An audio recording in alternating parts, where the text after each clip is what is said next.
1757. Dr. Manette was thrown into the North Tower of the Bastille in France. He went insane from the long 10 years he had been there, which included becoming a shoemaker when he was really a doctor. Mr. Lorry, a banker, reunites Dr. Manette with his daughter Lucy, and they live in a house in England.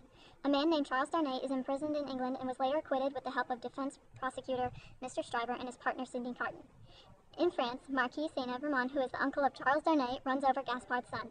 However, the twist in the story is that Marquis is found dead the next morning. Mr. Stryver, Sidney Carton, and Charles Darnay all become interested in Lucy. Mr. Stryver decides to propose to her, however, Mr. Lorry turns him in the opposite direction. After Sidney hears about that, he goes to Lucy and shows her an entirely different side of him, confessing that he would do anything and everything for her. Lucy chooses to marry Darnay, and they have 2 kids together. However, one dies. The storming of the Bastille in France begins July 14th, 1789. Hint, hint, this is the start of the French Revolution. This is a bloody, bloody battle, and Madame Defarge is a savage. She's the one who owns a wine shop! When Charles Darnay travels to Paris to help out a citizen, he is arrested for being an immigrant. He is placed on trial, and thanks to the influence of Dr. Manette, he is released.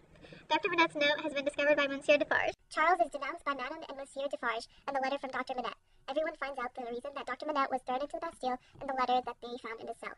The Evremond family put him in the Bastille because he knew about their dark past. Charles is placed on trial for a 3rd time. There is incriminating evidence against his family, the Evremonds, and he is sentenced to death. Sidney Carton constructs a plan to save Charles. Lucy and the rest of the family flee France and go back to England. Madame Defarge arrives at the Manette's home in Paris to speak to Lucy and her daughter. Miss Pross stands up to Madame Defarge, and eventually Madame Defarge dies from her own weapon. Before the execution, Sidney Carton switches places with Charles, and Charles flees to England. Sidney dies and has high hopes for the future of France and the Manette family.